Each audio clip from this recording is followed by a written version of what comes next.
You are going to relax. So begin by making yourself perfectly comfortable. Sit in your favorite chair. That was a fitting tribute to this man, the amazing impossibilist Ravine, who passed away this week. I grew up with that kind of going to see shows by Ravine that was pretty bang on. That was pretty great stuff. You mentioned him a few episodes ago. And so in that time, I've had a chance to kind of look him up, to discover a lot about him. It's amazing how many people in Canada know who this man is. And I've discovered that it is a pastime here in Canada that as the man known as Ravine would travel across Canada, he would leave behind him waves of Canadians who then walk around talking like that for about the next week, right? They'd walk into, restaurants and say, "I'll have a cheeseburger with a plate of fries." Just amazing. Or singing the song, "The Man They Called Ravine." Each week I ask what may seem like a rather simple question. Do you have a book that you can share or recommend for our listeners? I want to encourage more reading. But for every one of our guests, it's a question that soon proves to be rather difficult, and in some cases, even painful. So I asked you, or warned you earlier, I was going to ask you a question about books. And it's a difficult question. It is a hard question, and if you asked me who was my favorite daughter, I could answer you because I only have one. But with books, there are so many good ones. It's such a tough question for me because I love books so much. Unfortunately, Chris, I think in my lifestyle right now, I don't read a lot. I don't get to read a lot. I should definitely read a lot more. I've got 3. Can we do 3? Science rules.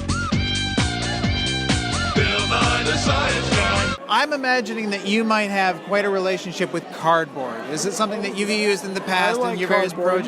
Yes, big fan of cardboard and hot melt glue. Now, you've done a great job throughout your career of promoting critical thinking amongst kids, amongst the youth. But today we've got a world of misinformation, of conspiracy theories. It's like the young people are now having to try to deal with their parents and the grandparents who are not using critical thinking anymore. Do you have any advice as to... anymore, they never got it. Yeah. So when I was growing up, the skill that was emphasized, what you had to learn, was how to find information. Go to the library, books, magazines, articles in scientific journals. Now, getting that information is straightforward. What element has 62 protons? Samarium. You can look it up. You can find it in an instant.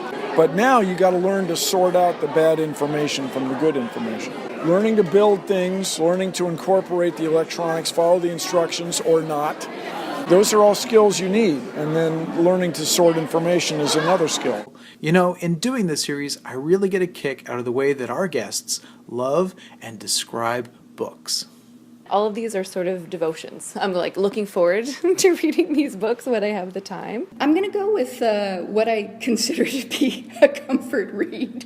It's an espionage, action, science fiction, creepy. It's very meaty.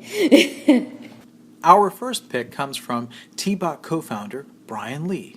It's very millennial, it's very young, it's very delicious. Actually, that's Brian describing his favorite loose-leaf tea blend, a yerba mate mixed with a caramel nut oolong.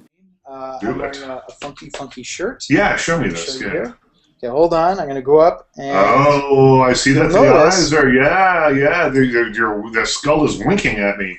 There you go. Yeah, after a period of time, they start blinking. Oh, yeah. Looking around. Yeah. Yeah, this is pretty cool. So this is basically done with my iPhone. Are you? I can't see your hand. Are you moving it with your eye? No, I'm not doing any control here. So this is just an animated sequence. All I did was just snip out the eye holes, and then once you've got it lined up, you can actually change the eye.